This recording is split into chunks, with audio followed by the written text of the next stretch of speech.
Bonjour à tous et bienvenue pour ce webinaire consacré aux études en sciences politiques. C'est notre premier webinaire de l'année scolaire 2023-2024. On vous remercie d'être si nombreux aujourd'hui. Et c'est vrai que l'année a démarré avec des changements significatifs pour les élèves de terminale, etc. Et évidemment pour les poursuites d'études dans le supérieur. Donc, ça va être un petit peu l'occasion aujourd'hui de faire le point sur ces cursus en sciences politiques. Je suis Caroline Mignalet, je dirige Averroès e-learning, qui est le premier réseau d'accompagnement et de soutien pour les élèves des lycées français du monde. On intervient sur toutes les zones du monde, en fait, aujourd'hui, de l'Amérique latine et l'Amérique du Sud à l'Afrique, l'Amérique du Nord et bien sûr l'Europe et le Moyen-Orient. Je suis aujourd'hui accompagnée de Cécile, en fait, qui est en charge des relations avec les familles et qui va modérer ce webinaire pour que ce soit fluide. Alors, en termes de fonctionnement, je vous propose on va présenter au fur et à mesure les éléments, les processus de sélection, les différentes possibilités d'études, les prépas. On a aussi la chance ce soir d'accueillir deux anciens élèves qui vont intervenir à deux moments différents. Artus, qui est a priori déjà là, voilà, qui vous l'expliquera et qui est à Sciences Po Paris sur le campus du Havre. Et un peu plus tard, vers la fin du webinaire, pour des raisons de planning, on accueillera Nicolas, qui est à l'IEP de Bordeaux. En fait, ce que je vous propose, c'est qu'on va commencer par donner la parole à Artus, pour qu'il nous raconte un peu ses premières semaines sur le campus du Havre. Je crois que Artus est rentré depuis 15 jours. C'est ça, ouais, c'est ça. Voilà, il va nous faire un petit retour sur ses premiers 15 jours et un petit retour aussi sur son expérience de la prépa avec Averroès, ce que ça lui a apporté, comment il connecte ça à ce qu'il fait aujourd'hui. Et voilà. Et puis, si vous avez des questions, vous les lui poserez tout de suite, puisqu'en plus, ensuite, on libérera Artus pour qu'il puisse continuer de vaquer à ses occupations. Je te donne la parole. Merci beaucoup. Bonjour à tous. Je m'appelle Artus. Je suis étudiant au campus de Halle, comme l'a dit Caroline. Je vis à Paris depuis 4 ans, mais j'ai beaucoup vécu aussi à l'étranger. C'est comme ça que j'ai connu Averroès aussi. J'ai vécu à Singapour, à Shanghai. J'imagine que beaucoup d'entre vous vivent aussi à l'étranger, dans les lycées français à l'étranger. Si je vais d'abord donner mes premières impressions du campus du Havre, ensuite je vais parler un peu de la prépa. D'abord, j'aimerais vous dire que c'est vraiment un rythme totalement différent que si vous allez découvrir à Sciences Po par rapport au lycée, ça va être un grand changement. Le rythme est totalement différent. Vous avez beaucoup moins de cours en théorie en matière d'heures, mais du coup, beaucoup d'autonomie. Vous êtes très indépendant et libre sur la manière dont vous voulez gérer votre emploi du temps, mais vous avez beaucoup de travail de préparation avant chaque cours magistral, avant chaque TD. Euh, et donc, ça fait au final beaucoup de travail à faire chez soi en autonomie, ce qui est totalement différent du coup du modèle lycée où vous avez beaucoup d'heures de cours et du travail après. C'est super comme modèle d'emploi du temps. Du coup, ça vous permet d'avoir beaucoup de temps pour faire plein d'activités en dehors, plein d'activités avec Sciences Po et même en dehors. Ça vous permet de gérer votre emploi du temps un peu comme vous le voulez, et c'est vraiment super. Et justement, ça amène sur le second point, sur mes premières impressions au campus du Havre, c'est vraiment les associations ici et l'intégration à Sciences Po qui se fait vraiment très très bien. Vous verrez si vous y êtes. Vraiment, on s'y sent très bien accueilli, surtout dans les campus, je pense, encore plus dans les campus en région, vous êtes dans des petits, finalement, dans des groupes relativement petits par rapport à Paris, par exemple, et où vous sentez les deuxièmes années vous mettre tout de suite très, très à l'aise, vous intègrent très bien dans la communauté de Sciences Po. C'est très, très sympa. Et il y a un nombre d'associations, d'activités culturelles à faire innombrables. Pour un campus comme celui du Havre, qui pourtant accueille que 300 élèves, par exemple, il y a vraiment une quantité d'activités. Ça va de la danse bollywoodienne au MMA. Hein, donc c'est vraiment, vous trouverez forcément quelque chose qui va vous tenter. Et si vous pouvez vous investir dans le plus d'associations, je vous conseille de le faire, malgré le fait que les cours soient quand même assez intenses, surtout au premier semestre, parce que vous découvrez un nouveau rythme et une nouvelle manière de faire des cours. Ça peut être très intense. Surtout qu'au campus du Havre, on a tous les cours en anglais, tout. Ou, par exemple, l'adaptation pour les maths en anglais, c'est c'est pas tout de suite très simple. Voilà. Mais donc même si les cours sont assez intenses au tout début de l'année, après ça se décante un peu. Mais, euh, mais donc voilà, je vous encouragerais à faire plein d'associations, des clubs du sport, parce c'est très ouvert en tout cas. Il y a d'opportunités. Il y a aussi d'opportunités justement et de rencontres que vous pouvez faire à Sciences Po. Moi, j'ai par exemple ce midi rencontré une docteure du groupe des experts internationaux sur le climat, sur le changement climatique. Donc il y a vraiment plein d'opportunités comme ça qui vous seront données dès que vous rentrerez à Sciences Po. Et c'est vraiment super sympa. Voilà. Ensuite, si je devais parler donc un peu plus de la prépa, je dirais que c'est vraiment un point crucial vraiment de l'admission à Sciences Po. C'est vraiment les cours que vous allez avoir donnés par la prépa sur tous les enjeux du monde, les enjeux sociaux, les enjeux politiques, géopolitiques. C'est super important. Super important. Et je dirais même que le plus important va être aussi pour vous-même, si vous voulez rentrer à Sciences Po, d'être toujours fouiller dans l'actualité, de toujours lire des journaux, d'être renseigné sur plein de sujets, même si ça vous intéresse pas. Parce que le jour de l'oral, vous pourrez être interrogé sur tout et n'importe quoi. Donc, même si ça vous intéresse pas, il va falloir être capable de parler 10 minutes dessus. Donc, c'est super important d'être renseigné sur tout. Et Averroès aide beaucoup à ça, parce que du coup, vous serez renseigné et cultivé sur tous les enjeux importants. Et ensuite, l'aide est aussi très importante sur les écrits, l'aide apportée par Averroès. Moi, je sais que personnellement, ça a été une de mes expériences dans les processus d'admission les plus dures que l'oral, pour moi, après c'est personnel. Mais ça a été vraiment une des plus dures, parce qu'il faut réussir à être très concis, aller droit au but sans trop, mais en même temps euh, en même temps être le plus honnête possible et le plus direct possible. Donc c'est assez compliqué. En même temps, il faut dire toutes les choses. Il y a plein de choses importantes à dire on a plein de choses à raconter dans les essais, mais très peu d'espace pour le dire. Et là-dessus, Averroès aide vraiment on va dire, vous recentrer votre esprit sur ce qui est important euh, et, euh, à gagner en concision, notamment sur cet aspect-là. Donc moi, je sais que personnellement, ça m'a beaucoup aidé. Voilà. Moi, personnellement, j'ai eu Daniel en cours aussi, et j'ai beaucoup aimé son style de cours, personnellement, tout au long de l'année. Et il m'a beaucoup aidé même après, parce qu'il m'a fait passer des oraux. Sur les oraux, l'aide sera pareil, très honnête, sans jugement. Voilà, on va vous accompagner de manière. Vous aurez plusieurs essais, hein, donc ça va être très progressif. Il ne faut pas être inquiet. Vous allez progressivement être accompagné de manière très fluide et très pédagogue par toute l'équipe d'Averroès.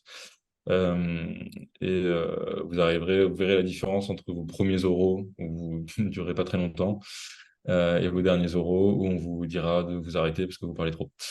Donc vraiment, faut pas être inquiet. Sciences Po, ça peut paraître les épreuves peuvent paraître très compliquées au début, mais avec l'aide d'Averroès, quand même,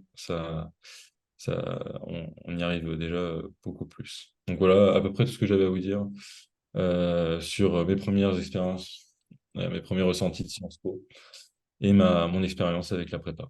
Voilà, merci beaucoup. Bah, merci. Moi, j'ai une petite question pour toi à titre personnel avant qu'on rentre dans du plus dur. Tu étais aussi admis au double diplôme entre Paris et la fac de la Sorbonne en philo, donc sur un double cursus philosophie, sciences politiques. Tu regrettes, bon, j'imagine que tu regrettes pas. De ce que j'entends, tu ne regrettes pas. Tu confirmes ton choix. Oui, je confirme mon choix. Déjà parce que Je dirais que, bon, c'est un peu une opinion de Parisien que je donne ici, mais sortir de Paris quand on est Parisien, c'est bien aussi. Il ne faut pas toujours penser que Paris, il y a que Paris, hein, et ça fait du bien de découvrir des villes euh, très chaleureuses, beaucoup plus chaleureuses que Paris, comme Le Havre, typiquement. Et ensuite, je regrette pas aussi parce que bah aussi alors c'est totalement différent les doubles diplômes, mais il y a une quantité de travail qui est énorme. Et surtout sur ces doubles diplômes-là, parce que c'est des doubles diplômes qui sont pas, où je crois que on vous rallonge pas le temps. Par exemple, il y a des doubles diplômes avec deux universités qui se font en 4 ans. Le Oui. diplôme avec la Sorbonne se fait en 3 ans, donc c'est juste on vous met toute la quantité de travail sur un temps beaucoup plus court. Et du coup, c'est quasiment du travail de prépa. Donc, du coup, moi, j'étais beaucoup plus intéressé par l'idée de m'engager dans des associations, de faire des trucs en dehors aussi de Sciences Po. Et pour ça, rien de mieux qu'un campus du Havre. Et en plus, si vous êtes intéressé comme moi sur l'Asie, bah, il y a pas de question qui se pose, quoi. Il faut aller.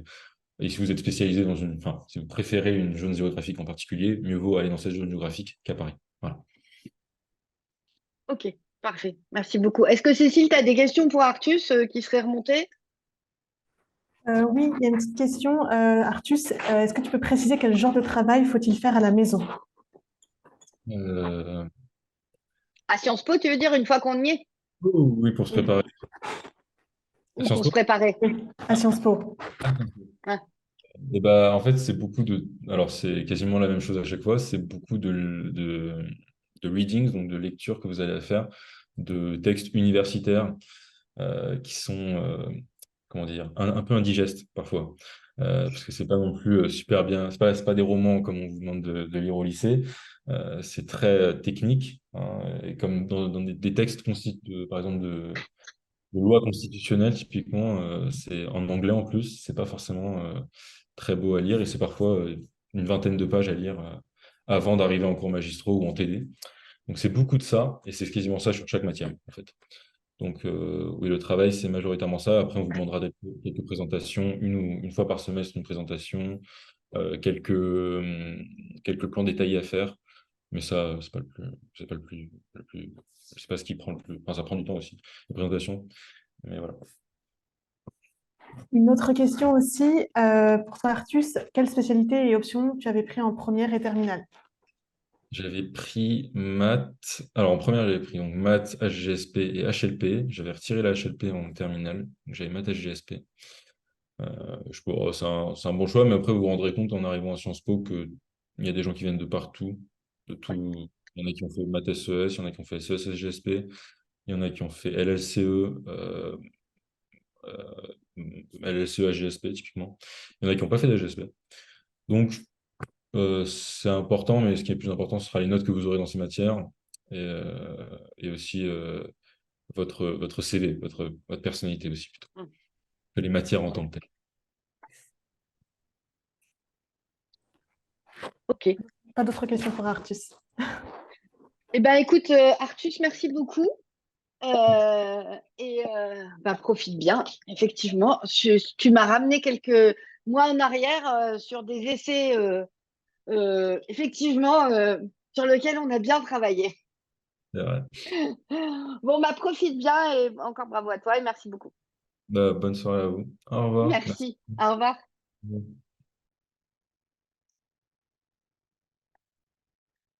Alors, du coup, on va passer après cette petite intervention. Donc, il y en aura une deuxième si vous avez des questions avec Nicolas un peu plus tard dans le webinaire.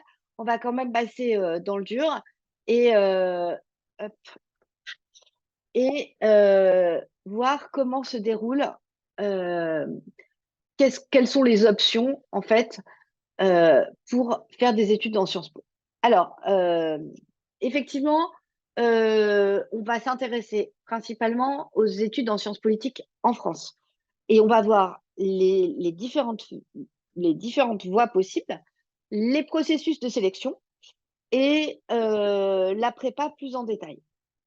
Je ferai juste une petite aparté sur les possibilités à l'international, mais là, je peux difficilement être complètement exhaustive.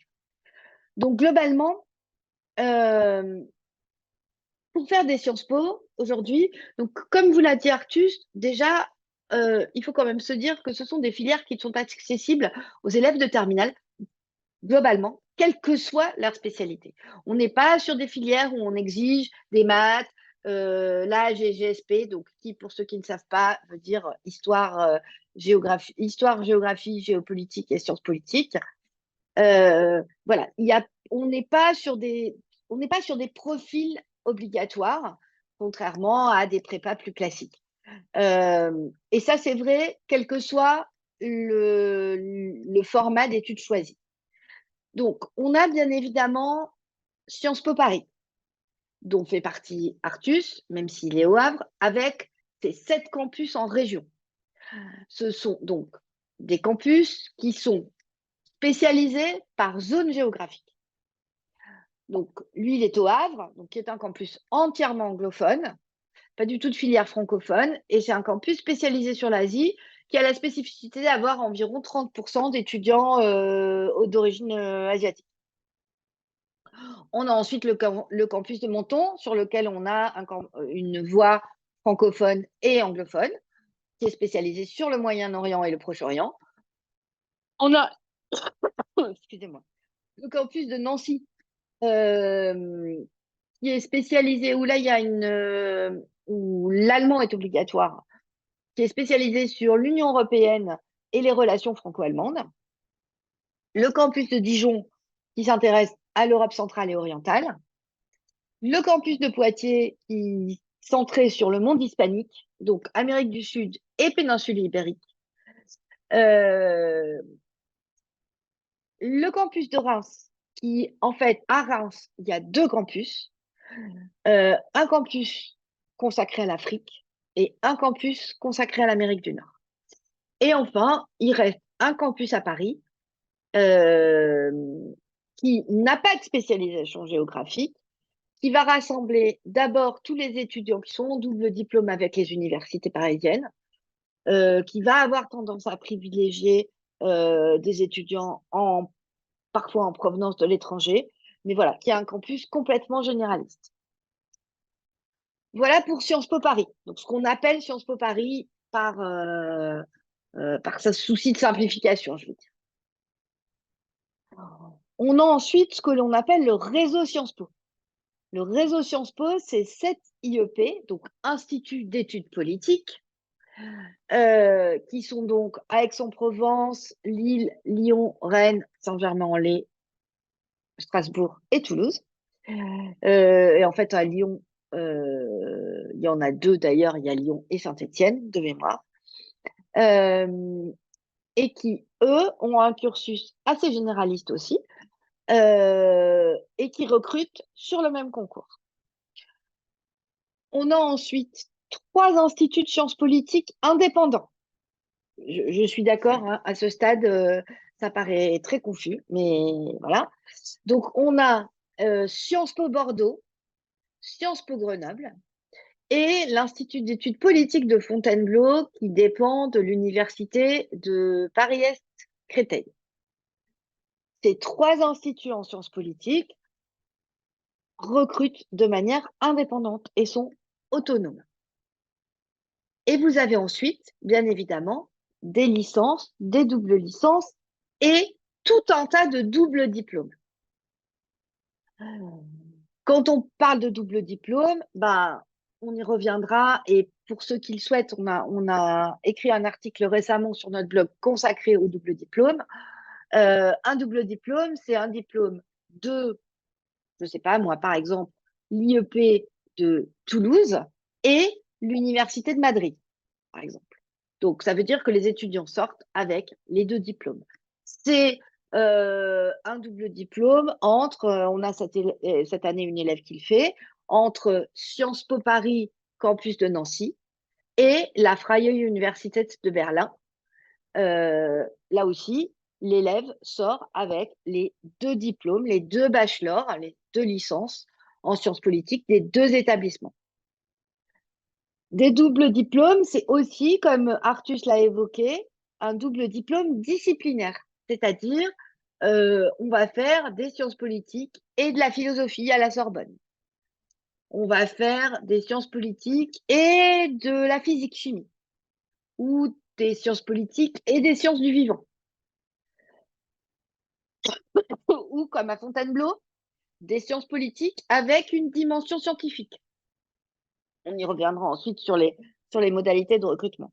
Donc, autant de possibilités, de futurs choix dans Parcoursup et de voies pour finalement accéder à un cursus relativement généraliste en sciences politiques. À ceci, bien évidemment, s'ajoutent pour nos élèves des lycées français de l'étranger toutes les offres des établissements étrangers, principalement européens, on va dire. Donc, bien évidemment, l'Angleterre, même si aujourd'hui, en termes de tarifs, ça reste, sauf pour les gens qui sont en Angleterre, assez prohibitif, mais UCL, par exemple, King's College ont des programmes magnifiques en sciences politiques et ont d'ailleurs des échanges possibles avec Sciences Po et des doubles diplômes avec Sciences Po. Vous avez aux Pays-Bas l'université d'Amsterdam ou l'université de Maastricht, par exemple, qui ont aussi des cursus en sciences politiques solides et qui ouvrent énormément de portes en master. Donc, autant dire que, en fait, je prends ces deux exemples parce qu'ils me viennent à l'esprit, mais et que je connais moins bien l'Espagne, mais effectivement, les possibilités sont quand même excessivement nombreuses. Donc, nous, aujourd'hui, ah, vous m'entendez pas? Si. Ah, il y a quelqu'un qui dit que mon micro est désactivé, donc j'espère que c'est pas le cas. On t'entend très bien. D'accord. Ok. Euh, donc autant de possibilités. Alors c'est à la fois un peu déroutant. Je veux bien le croire, surtout en début d'année, mais à la fois aussi, ça permet aux élèves qui ont vraiment envie de se diriger vers ce cursus-là, ben, de faire un peu leurs recherches, de réfléchir et puis de taper à plusieurs portes en fait et de voir en fonction de et leurs résultats et leur année de terminale et leur cursus, etc., quelle est finalement la filière qui va leur correspondre le mieux. Maintenant, on va s'intéresser au processus de sélection. Évidemment, tous ces cursus sont sélectifs. Sélectif, ça veut dire qu'il y a soit c'est une sélection sur dossier dans Parcoursup pour, par exemple, je sais pas, il y a une double licence à la Sorbonne en sciences politiques et droit. Euh, c'est sélectif. Il y a, selon les années, 45 places. Ça veut dire que les élèves candidatent dans Parcoursup, dans lequel il y a leur bulletin scolaire, etc. Et ensuite, la Sorbonne fait des propositions d'admission ou pas. Donc, en fait, tous ces cursus sont sélectifs. Je dirais pas, je dirais que Sciences Po Paris, les IEP, le concours des IEP et les 3 instituts indépendants sont autant sélectifs les uns que les autres.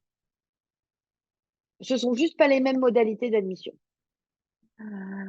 Euh, Sciences Po Paris, j'ai remis quelques chiffres. Alors, on n'a pas le rapport du jury de 2023, mais je pense que les chiffres 2022 donnent une bonne idée.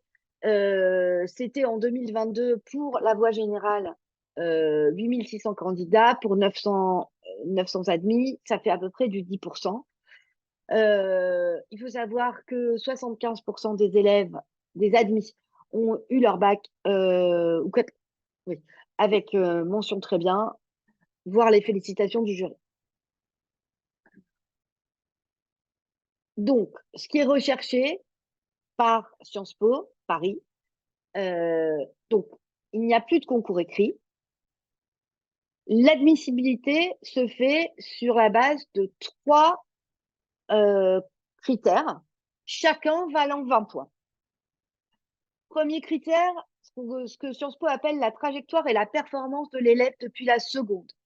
c'est-à-dire comment il s'est comporté au lycée, est-ce que globalement ses notes sont en augmentation, est-ce que, voilà, quelle est sa trajectoire personnelle sur ces 3 années. Il vaut mieux un élève qui part doucement en seconde, mais qui vraiment s'épanouit en terminale, en termes de notes, de comportement, d'appréciation des enseignants, etc., que l'inverse, bien évidemment. Il y a la rédaction de 3 essais personnels, ce dont parlait Artus tout à l'heure, pour 20 points.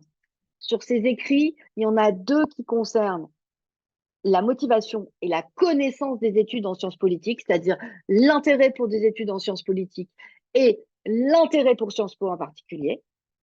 Et ensuite, il y a un essai sur 5 sujets qui sont, l'élève choisit un sujet parmi les 5. Les sujets sont changés tous les ans. Ils sont en général publiés courant octobre. L'ensemble de ces écrits représente une note sur 20. Et ensuite, il y avait jusqu'à présent les notes de bac. Notes de bac, alors c'était jusqu'à l'année dernière les notes de bac de français et les notes de spécialité. Bien évidemment, comme les épreuves de spécialité ont été décalées, les notes de spécialité ne pourront plus être prises en compte. Et Sciences Po envisage, mais à ce stade, je ne peux pas en dire plus en fait, envisage la réintroduction d'une épreuve écrite à distance pour l'ensemble des candidats. Voilà. Sinon, ils feront ce qu'ils ont fait les 2 années antérieures, les 2 années de Covid, c'est-à-dire où les épreuves de spécialité s'étaient tenues en juin et ils s'étaient appuyés sur le dossier scolaire de l'élève pour les notes de bac. L'ensemble de ces critères, de ces 3 critères, constitue donc sur 60 est publiée une liste d'admissibles. Ces admissibles passent ensuite en oral, qui vaut lui aussi 20 points. Cet oral, comme on a parlé Artus, consiste en une analyse d'image à chaud et un entretien qui est très exigeant, tous azimuts, qui suppose effectivement une très bonne connaissance de la zone géographique qui intéresse l'élève, de l'actualité géopolitique mondiale, de, je sais pas, un élève qui serait basé au Chili, de la politique de son pays, de sa zone, mais aussi de la politique, l'économie, les problématiques sociales en France et dans l'Union européenne. Sur ces oraux, les élèves sont globalement interrogeables sur, tous les élèves sont interrogeables sur la France, l'Union européenne et la zone du campus qu'ils visent. Et ensuite, il y a une liste d'admission. Donc, à peu près, le ratio général, c'est 10% des élèves qui candidatent sont admis, en dehors des conventions prioritaires, etc. Il faut savoir, et je vais te dire tout de suite, que les candidatures en double diplôme, Sciences Po Paris et quelque chose d'autre, constituent des candidatures supplémentaires. Donc, ça veut dire que c'est 2 candidatures et donc 2 vœux dans Parcoursup, par exemple. Voilà pour Sciences Po Paris. J'espère que j'ai été claire.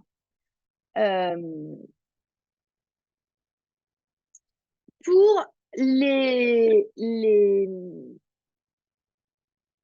autres processus de sélection. Je reviendrai après sur le concours commun Sciences Po, en fait, des IEP, parce qu'il y a eu pas mal de changements. Mais en ce qui concerne Bordeaux, Grenoble et Fontainebleau, globalement, il faut savoir que le processus de sélection est à peu près le même que celui de Sciences Po Paris. C'est-à-dire qu'on va s'intéresser au dossier de l'élève avec des spécificités, c'est-à-dire qu'à Bordeaux, on va demander aux élèves d'envoyer une copie corrigée de leur année de terminale, etc. Et un oral. Donc, un oral général à Bordeaux, un oral sur un dossier thématique avec une partie en anglais pour Grenoble. Mais globalement, le mécanisme est le même.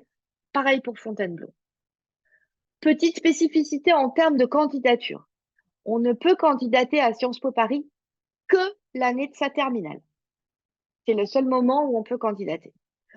Ensuite, pour les autres, excusez-moi, on peut en général candidater l'année de sa terminale et l'année suivante. Pour certains, il n'y a même pas de limite. Pour Fontainebleau, le concours n'est ouvert qu'à des élèves qui ont en terminale une spécialité scientifique et une spécialité en sciences humaines, comme Artus tout à l'heure par exemple, avec maths et histoire géo, sciences politiques. Et avant que je donne la parole à Nicolas que j'ai vu arriver, hop, je vais finir sur le concours commun des IEP. Donc le concours commun des IEP, c'est donc cet institut, un seul concours le 20 avril en présentiel. Alors que pour Sciences Po Paris, tout se passe à distance. Même s'il y a une épreuve écrite, elle sera à distance. Et s'il y a un oral, et les oraux sont tous à distance en visio. Pour les concours communs des IEP, c'est un seul concours le 20 avril en présentiel avec 3 épreuves écrites. Suite au décalage des épreuves de SPE au mois de juin, le concours commun des IEP a décidé de ne plus du tout tenir compte du dossier scolaire des élèves. C'est-à-dire que moi, je comprends qu'ils ne regarderont pas les bulletins des élèves. Le concours, c'est 3 épreuves écrites.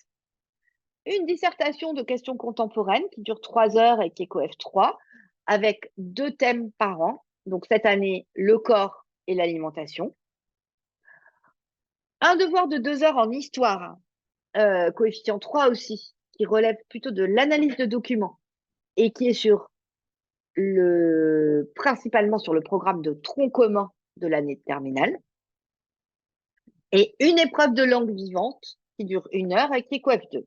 Alors, langue vivante, attention, c'est allemand, espagnol, italien, qu'est-ce que j'ai oublié?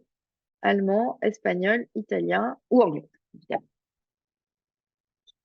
Uniquement. Et autre élément important, en ce qui concerne le concours des IEP, donc je l'ai dit, les épreuves sont en présentiel. Il n'y a que en dehors des dom-tom, enfin des territoires ultramarins, où là il y a des centres effectivement dans la plupart des territoires ultramarins. À l'étranger pur, il n'y a que 4 centres dans le monde. Donc il y a un centre à Dubaï pour la zone, pour les élèves qui sont dans un large autour de Dubaï. Il y a un centre à Mexico pour toute l'Amérique centrale et du Sud. Il y a un centre à Montréal pour l'ensemble de l'Amérique du Nord. Et il y a un centre à Singapour pour l'ensemble de l'Asie. Une fois que j'ai dit ça, ça veut dire que les élèves d'Europe passent le concours en France. Donc, ils vont émettre un vœu de centre d'examen au moment où ils s'inscrivent sur Parcoursup. Voilà pour les modalités d'admission. Alors, est-ce qu'il y a des questions sur cette partie-là? Avant que je donne la parole à Nicolas, qui est arrivé et qui va nous parler de ses premières semaines à l'IEP à Sciences Po Bordeaux. Oui, il y a une question sur les débouchés. Par exemple, est-ce qu'avec un diplôme à Sciences Po, on peut travailler aux États-Unis dans une ambassade ou un ministère? Ah bah oui, oui, oui, oui, oui, oui. De toute façon, ce sont des écoles qui délivrent un grade de master, en fait. Hein. Enfin, on rentre dans le collège universitaire, donc ça, c'est les 3 ans du bachelor, et ensuite on candidate en master, bien sûr. Pour le moment, pas d'autres questions. Ok. Alors, Nicolas, je te donne la parole. Donc, Artus, je ne sais plus s'il était dans ton groupe l'année dernière. Donc, Artus nous a un peu parlé du campus du Havre. Donc, bienvenue, merci d'être là. Et j'ai 2 questions pour toi, un petit peu, pour les gens qui sont là ce soir. Première question, comment ça se passe? Quelles sont tes premières impressions de Sciences Po Bordeaux? Et ensuite, dans un deuxième temps, quelle a été ton expérience de la prépa et comment tu la relis avec là où tu es aujourd'hui finalement? Alors, pour mes 3 premières semaines à Bordeaux, c'est hyper différent. C'est un gros changement par rapport au lycée, surtout. Une grande école, ça n'a vraiment rien à voir avec le lycée, la façon d'étudier, la façon de travailler en cours. Euh, donc, ça, c'est un gros changement, mais positif. C'est vraiment très bien, c'est moderne, les installations sont incroyables. On a droit à beaucoup de conférences, à des personnes importantes qui viennent et on a des profs qui sont vraiment top. Et alors pour Bordeaux, c'est vraiment pour l'instant, je suis vraiment ravi d'être ici, d'avoir été pris. Alors pour préciser un peu, moi j'ai été pris à la FIFE, c'est la filière franco-espagnole. J'ai été pris du côté espagnol pour venir jusqu'à Bordeaux. Et ça se passe très bien. On a des cours bien évidemment aussi en espagnol et autres. Et je recommande, s'il y a des personnes qui veulent intégrer cette filière, vraiment d'essayer parce que c'est vraiment très très bien. Et c'est très complet comme étude. En tout cas, à Bordeaux, on a vraiment beaucoup de disciplines différentes. On aborde énormément de sujets par semaine et beaucoup de méthodologies. Et on n'a pas non plus l'impression d'avoir une énorme charge dessus depuis le début. On est très encadré. Les profs, ils sont très proches des élèves. Donc, on se sent confortable, on va dire, on se sent bien. Alors, après, en ce qui concerne la prépa, vraiment, je recommande d'être à- complètement à fond sur la préparation des oraux, parce que vraiment, c'est très, très utile. Au moment de passer le concours commun, il y a plein de questions qu'on nous pose, qu'on a déjà travaillé à la prépa. Donc, ça, c'est vraiment, par exemple, quel cours aimerais-tu intégrer l'année prochaine, des cours à option et autres ou encore des questions plus spécifiques que l'on peut aborder très très facilement si on a bien suivi la prépa et un peu la méthodologie qui, à la fin, n'est pas si compliqué que ça, mais vraiment ça aide beaucoup. Et après, notamment une fois à Sciences Po Bordeaux, une fois à Sciences Po, même pour on commence à voir des petits travaux et des oraux à faire, et on a déjà une préparation d'avant, c'est-à-dire que maintenant, je sais comment m'y prendre comment travailler un sujet grâce à la prépa. Donc, il y a aussi un travail de déjà fait pour l'avenir si vous êtes pris à Sciences Po. Donc, c'est très positif.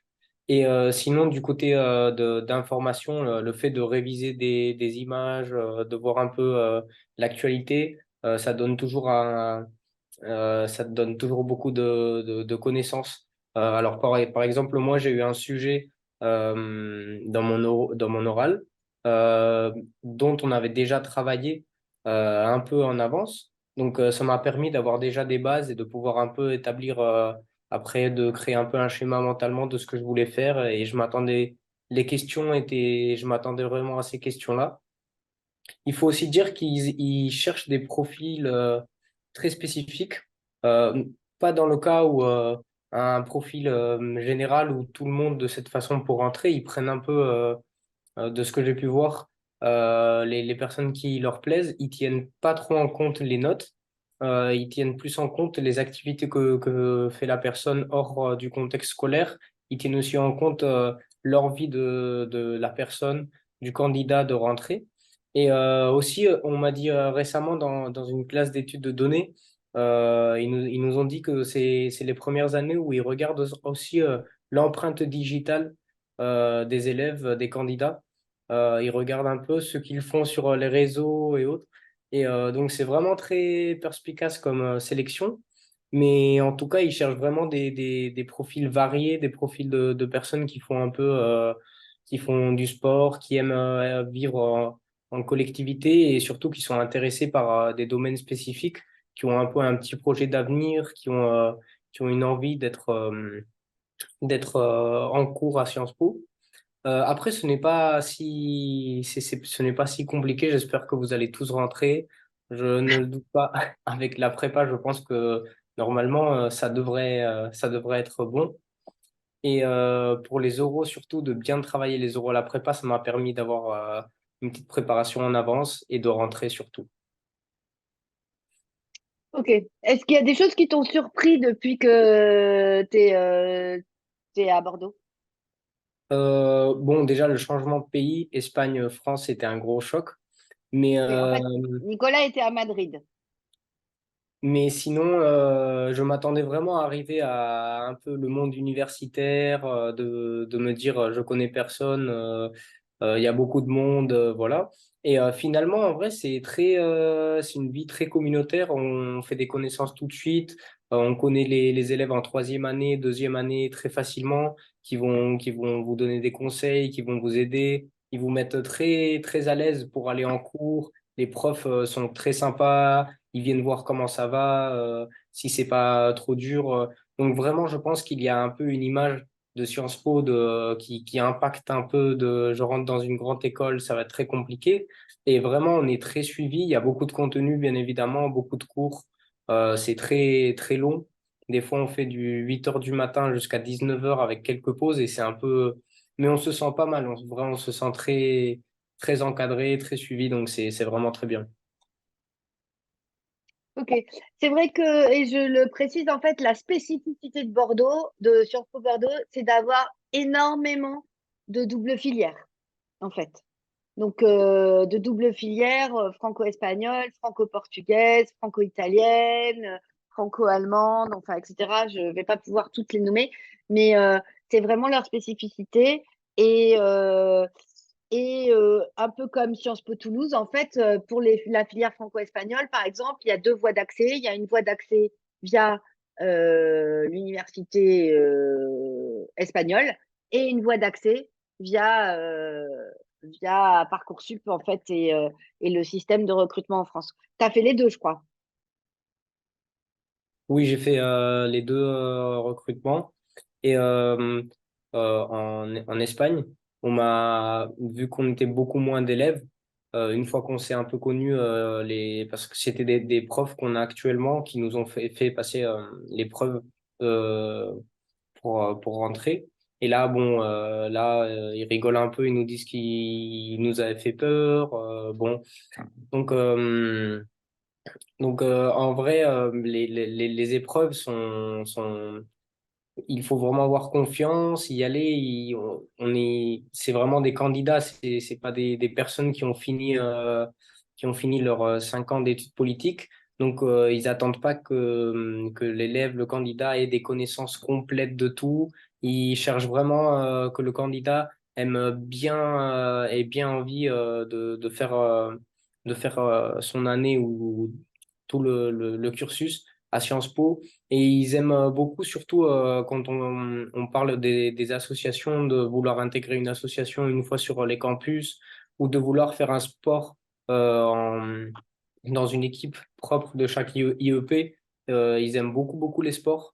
Euh, ils aiment beaucoup qu'on leur demande si on peut intégrer une association d'un sport ou pas, ou d'autres thèmes, et des cours spécifiques, demander, voir un peu quel cours il y a, de dire j'aimerais bien aller à Sciences Po Bordeaux ou Sciences Po Paris parce que j'aime beaucoup ce cours-là ou ce cours-ci. Ça donne vraiment une très bonne image de l'élève en tout cas. C'est ce qu'ils nous ont dit.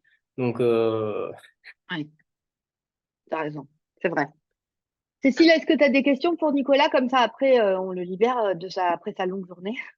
Je n'ai pas de questions pour Nicolas en particulier. Par contre, j'ai beaucoup de questions en général. D'accord, ok. D'accord.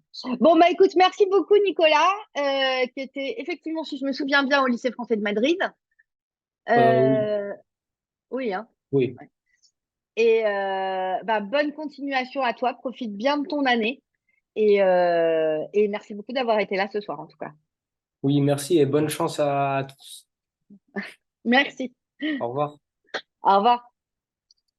Donc, tu as des questions? Tu veux que je prenne des questions tout de suite? Alors, on a une première question par rapport au BFI. Est-ce que c'est un atout majeur pour rentrer à Sciences Po par rapport aux autres bacs? C'est pas un atout majeur. En fait, quel que soit. Bon, alors, si on parle de Sciences Po Paris, c'est-à-dire quand on est sur dossier ou sur les, les Sciences Po qui recrutent sur dossier, c'est pas un atout majeur. C'est un atout dans le dossier. Si par exemple le dossier constitue un tout, donc on va chercher quand même un peu l'excellence. Après, dans une filière par exemple binationale comme celle dans laquelle est Nicolas, évidemment que quelqu'un qui aurait fait un BFI en espagnol, évidemment ça apporte un plus au dossier, mais c'est pas voilà, il faut pas faire un BFI pour avoir plus de chance. Ensuite, par rapport à l'épreuve orale, est-ce qu'il y a un temps consacré à la préparation de l'analyse de l'image? Et si oui, combien de temps et combien de temps faudra-t-il parler? Alors non, l'analyse, deux images sont présentées au candidat. Il peut prendre 1 ou 2 minutes pour choisir l'image qu'il va présenter et analyser, et il y va direct. Et il faut parler une dizaine de minutes, Ensuite, entre 8 et 10. ensuite, on nous Pardon. demande, en termes de moyenne, est-ce qu'il y a une moyenne pour être pris à Sciences Po? Ben, euh, je dirais qu'à partir du moment où 75% des élèves ont le bac avec mention très bien, ça nous donne quand même une idée. Donc, sur Sciences Po Paris, en tout cas, pour les autres, c'est pas le cas. Pour les autres, c'est beaucoup plus ouvert. Et pour Sciences Po Paris en particulier, à moins de venir d'un établissement prioritaire, etc., on est quand même plutôt sur des moyennes autour de 16. Et surtout, j'ai envie de dire, on est sur des profils d'élèves, parce que la moyenne, ça va dépendre d'un établissement à l'autre. Donc, on est sur des têtes de classe. On est plutôt sur des profils de tête de classe en termes de notes. Et en particulier, les spécialités de terminale, par exemple, qui sont des spécialités que les élèves ont choisies eux-mêmes. Là, c'est vrai que c'est particulièrement regardé dans le dossier parce que sur ces spécialités, bon, bah voilà, je sais pas, moi, je suis prof de sciences éco, un élève qui a choisi SES et qui tourne à 12 de moyenne, quand la moyenne de sa classe, c'est 13 et que le meilleur élève de sa classe a 18, c'est sûr que ça, c'est pas suffisant.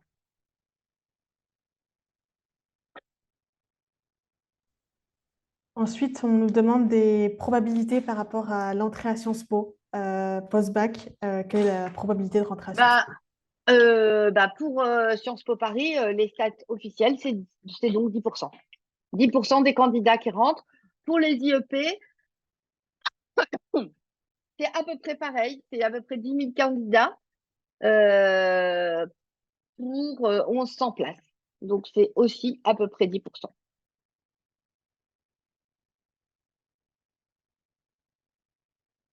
Ensuite, Pour les autres, pardon, je complète. Pour les autres, pour Bordeaux, Grenoble et Fontainebleau, bon, Fontainebleau, c'était c'est que la deuxième rentrée. Donc pour Fontainebleau, on manque un peu de recul.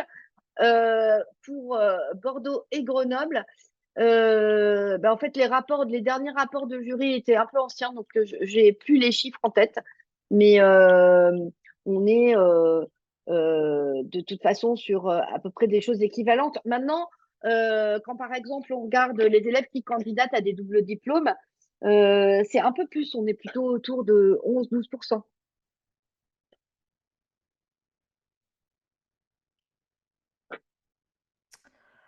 ensuite, on nous demande s'il est pertinent de faire une prépa littéraire avant de rentrer à Sciences Po. Alors, pour Sciences Po Paris, impossible, puisqu'on ne peut candidater que l'année du bac. Donc là, ça ne sert à rien. Euh, pour les IEP, pour le concours commun des IEP, c'est une possibilité. Mais il n'y a pas de garantie. C'est-à-dire que dans les candidats, dans les 10 000 candidats, il y a des candidats de bac et des candidats de bac plus 1. Des candidats qui viennent de licence d'histoire, d'autres qui vont venir de licence de sociologie, des bacheliers. Euh, Est-ce que ça augmente les chances Je ne saurais pas répondre de manière certaine à cette question, en fait. Ensuite, on a une question sur Le BFI, je fais partie de la première promo qui passe un bac BFI trilingue cette année, mais personne ne le connaît. Est-ce que Sciences Po est au courant? Oui, en fait, je pense que oui, quand même. Oui, oui. Et alors, effectivement, si tu candidates à l'étranger, personne ne va connaître. Après, dans ton dossier, ça va apparaître. Mais c'est vrai que le BFI, c'est beaucoup de travail. Pour l'instant, finalement, quelque chose qui est assez mal connu. Mais l'avantage, c'est que si tu candidates à Sciences Po Paris, par exemple, moi, je te dirais de le mettre énormément en avant dans tes écrits personnels.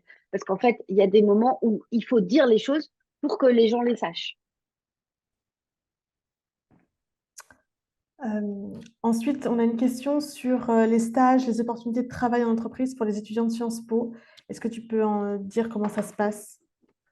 Alors, de mémoire, ils ont un parcours civique. Ils doivent faire un parcours civique. Donc, c'est-à-dire, ils doivent s'engager dans la vie de la cité ou dans une association, etc., au cours de leur première année.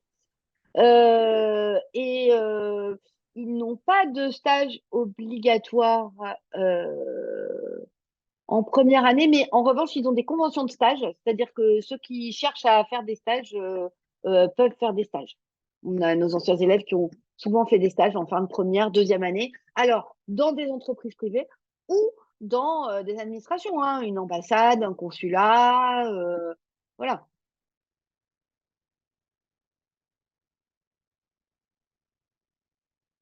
Ah, je t'entends plus, Cécile. Ah, excuse-moi.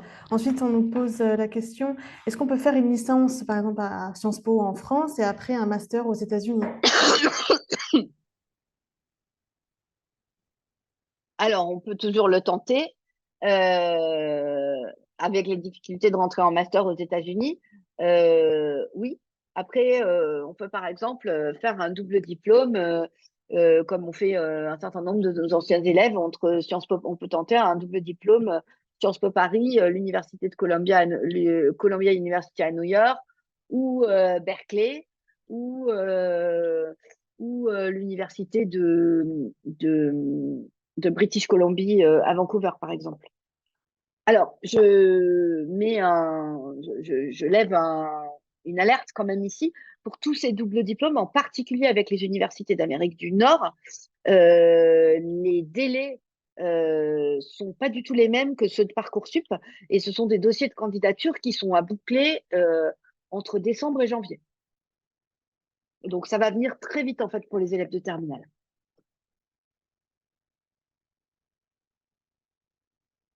Ensuite, on a une question pour les prépas. Si on se prépare pour les admissions de Sciences Po Paris, est-ce qu'on a quand même des chances si on se présente au concours commun des IEP? Bah, alors, c'est ce qu'a dit, j'ai envie de vous dire que c'est ce qu'a dit Nicolas, et ça va me permettre d'aller vers les deux prépas qu'on propose. Bien sûr, parce que en fait, en termes de culture générale, enfin, au-delà de la culture générale, mais de connaissances fines des mécanismes, de la finesse du raisonnement, des capacités d'analyse, etc., bien évidemment que les élèves progressent. Maintenant, je ne vais pas vous mentir, Sciences Po Paris, on prépare des écrits qu'on fait chez soi sur sujet imposé et un oral. Les IEP, c'est une disserte. Donc, il y a quand même une partie qui est ça aide, ça fait pas tout le job. C'est sûr. Alors, si tu es OK, Cécile, ça me permet d'enchaîner avec les prépas, parce que sinon, on va, on va passer la nuit ici. Euh, et, euh, et comme ça, ensuite, on complétera les questions après, si tu veux. Ça te va.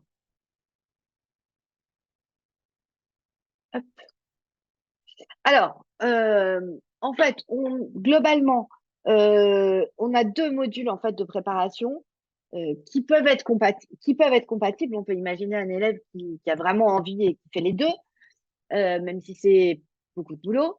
Mais globalement, on a deux modules de préparation, un qui vise Sciences Po Paris, Bordeaux, Grenoble et Fontainebleau d'ailleurs, euh, qui va travailler sur la préparation des écrits personnels et de l'oral. avec, donc j'ai repris un peu ici le programme complet, c'est-à-dire des synthèses sur les zones géographiques concernées, le travail de revue de presse régulier, etc., la méthodologie de l'iconographie, l'entraînement sur des sujets et l'accompagnement individuel pour les rédactions des lettres de motivation et l'essai. Et ensuite, 6 simulations d'euro blanc au moment des vacances de Pâques en conditions de concours. Donc ça, on vise plutôt Sciences Po Paris, Bordeaux, Grenoble, avec un calendrier qui est assez strict, hein, parce que quand même, on est contraint par Parcoursup. Donc, à moins d'un gros changement sur Parcoursup, sur le calendrier de Parcoursup, qui n'a toujours pas été publié, le système restera identique, c'est-à-dire des cours qui vont démarrer selon les groupes entre début octobre et début novembre, qui vont se dérouler jusqu'à janvier-février. Du travail sur les écrits avec 3 dates butoirs, novembre, janvier, mars, de manière à ce que tout soit complet, finalisé dans Parcoursup en avril. Et ensuite des euros blancs au moment des vacances de printemps, donc cette année en mars-avril, selon les élèves. Donc voilà un peu le calendrier. Je fais un bémol pour les élèves, je ne sais pas s'il y en a ce soir, mais pour les élèves de la zone sud, donc qui passent leur bac, leurs épreuves de spé la semaine prochaine, pour eux, en fait, on fera comme les années précédentes, un groupe, on peut ouvrir un groupe dédié à partir de février, janvier, février, et concentrer la prépa, puisque ces enfants-là n'ont plus cours, c'est leurs grandes vacances, en fait, entre janvier et mars, et consacrer la prépa à ce moment-là. Voilà, parce qu'en fait, du coup, on peut placer les cours en semaine. Ça, c'est donc pour la prépa Sciences Po Paris. En termes de résultats, globalement, on parlait tout à l'heure de statistiques. Donc, parmi nos élèves, en gros, on a 4 fois plus de chances que la moyenne de rentrer à Sciences Po Paris. Depuis 5 ans, en fait, 100% de nos élèves admissibles sont admis depuis qu'on a ouvert la prépa. Et on a repris ici les statistiques, en fait, de où sont allés nos élèves. Donc, on en a une partie qui va sur des cursus simples, donc comme Artus au Havre pour à peu près un quart, une partie à Poitiers sur l'Amérique du Sud, Reims, Menton, Dijon, et puis une partie d'élèves qui va en double diplôme. Et donc, là aussi, double diplôme avec Vancouver, avec UCL à Londres, avec Columbia, avec l'Université de Berlin. Il y en a d'autres, hein. C'était simplement pour faire un petit peu une photographie des résultats de nos élèves. Deuxième module de prépa. Donc, pour le coup, c'est un module qui est consacré au concours commun des IEP, puisque le dossier ne compte plus. Donc là, on travaille véritablement à l'écrit, avec 12 séances de 2 heures. Donc, tous les cours de préparation SPO sont le week-end et sont adaptés en fonction des fuseaux horaires des élèves. Ce sont des petits groupes jusqu'à 8 élèves. Sur la prépa au concours commun des IEP, on prépare un écrit. Donc, bien évidemment, on travaille les thèmes de questions contemporaines et les thèmes d'histoire en relation avec ce qui est fait en classe, en histoire au lycée. On travaille la méthode de la dissertation et on s'entraîne, la méthode de l'analyse de documents et on propose un concours blanc. Voilà pour le module IEP. Donc, en termes d'équipe, donc voilà, bon, donc Cécile et moi, très bien, notre directeur pédagogique Albin. Et cette année, dans l'équipe, on retrouve Simon qui était là, Emmanuel Bossard qui est diplômé de Sciences Po et Théo Miali qui a l'habitude d'encadrer des préparationnaires à Sciences Po, sachant que Daniel, dont parlait Artus tout à l'heure, est cette année en disponibilité puisqu'il est pompier volontaire et que ça lui prend trop de temps. Voilà. Qu'est-ce que je peux vous dire d'autre? Donc, pour s'inscrire, je vous renvoie à notre site internet. Pour avoir des renseignements, bien évidemment, on est à votre entière disposition. Voilà. Donc, je ne sais pas si, Cécile, tu as des questions complémentaires. Je suis allée un peu vite, en fait, pour pas bloquer, peut-être un peu trop vite, pour pas bloquer les gens. Oui, quand est-ce que commencent les prépas?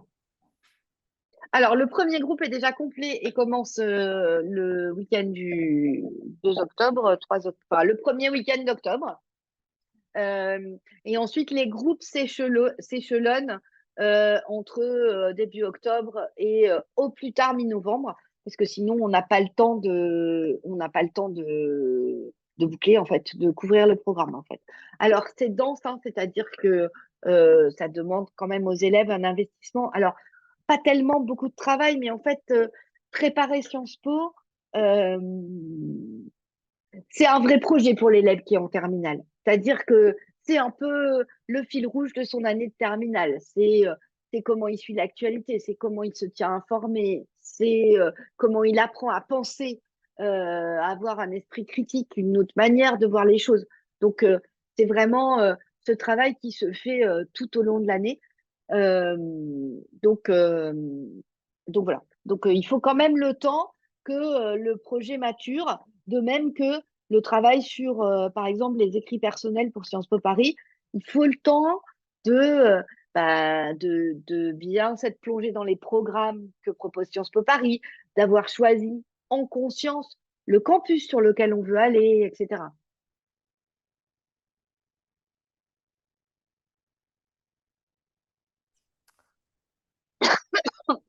Je n'ai pas de nouvelles questions pour le moment. D'accord. Ah, excuse-moi. Il y a juste il y a une nouvelle question qui vient d'arriver. Le rythme des cours est-il le même pour les deux modules, pour les deux prépas? C'est-à-dire, on est sur 2 heures par semaine pour les deux. Euh, pour Sciences Po Paris, on a en plus les oraux blancs au mois de mars-avril. Et donc, on est à peu près sur le même rythme. En règle générale, on ne fait pas de cours parce qu'en fait, nos élèves, quand même, sont dans des lycées français de l'étranger, donc bougent pas mal à Noël. Donc, en règle générale, les 3 week-ends autour des vacances de Noël, il y a relâche pour tout le monde. Et sinon, en dehors de ça, effectivement, on est sur un rythme assez régulier. Est-ce que tu peux remettre les slides d'avant juste pour revoir les tarifs et si on fait les deux, comment ça se passe? Ouais, je peux. S'il te plaît. Voilà. Voilà, donc en fait, la prépa Sciences Po Paris, elle est à 1 040 euros, donc le prix est inchangé. Donc, la prépa IEP, elle est à 840 euros. Évidemment, si on faisait les deux, un élève qui voudrait faire les deux en conscience, c'est-à-dire compte tenu du travail que ça implique, euh, on est sur 1 500 euros. La prépa IEP peut démarrer un petit peu plus tard, puisque le concours est le 20 avril, que cette année, donc on a un petit peu plus de mou, c'est-à-dire qu'on prévoit un concours blanc qui aurait lieu début avril, pour vous donner une idée. Euh, et, euh, et donc on peut démarrer un petit peu plus tard. Sciences Po Paris, on est contraint par Parcoursup on adaptera bien évidemment si Sciences Po décidait de rajouter une nouvelle épreuve pour remplacer les notes de baccalauréat, bah, bien évidemment, on ajustera notre syllabus pour en tenir compte. C'est évident. Ensuite, une question sur les professeurs. Est-ce que tu peux détailler un peu plus les professeurs des prépas? Oui, alors hop, je peux même, je vais remettre leur photo. Hop, voilà. Alors, Simon, faudrait que Simon est diplômé de l'Institut des relations internationales à Paris. Il a un master je ne vais pas vous dire de bêtises, euh, en relations internationales, c'est sûr, mais il n'a pas de spécialité de zone, lui. Il enseigne depuis maintenant une dizaine d'années. Emmanuel est diplômé de Sciences Po Paris euh, et a aussi un doctorat d'histoire. Et Théo est un master en relations internationales et en sciences politiques et dirigé jusqu'à il y a 2 ans une prépa Sciences Po.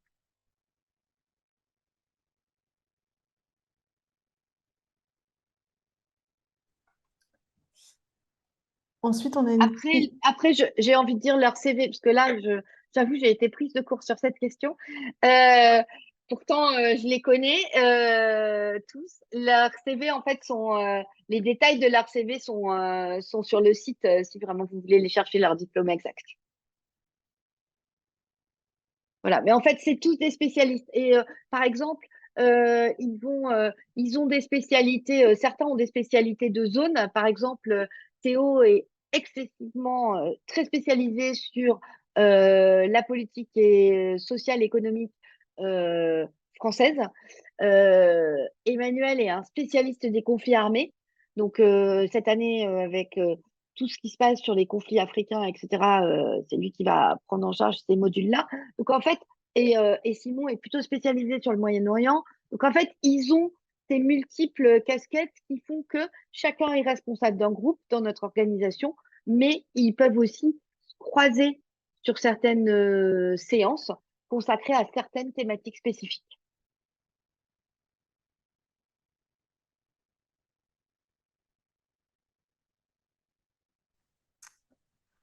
On a une question, petit retour sur les quotas d'admission. Est-ce qu'il y a des quotas spécifiques pour les étudiants, enfin pour les élèves des lycées français d'étrangers?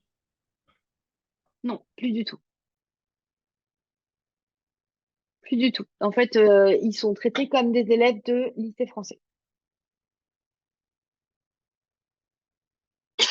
Ensuite, des élèves qui ne suivraient pas un cursus français, qui ne feraient pas le bac français, mais donc pas le BFI, mais qui feraient un bac international ou quelque chose d'autre. Ce type d'élèves, eux, candidatent par la voie internationale, qui est une voie différente. C'est à peu près les mêmes épreuves, mais c'est une voie différente.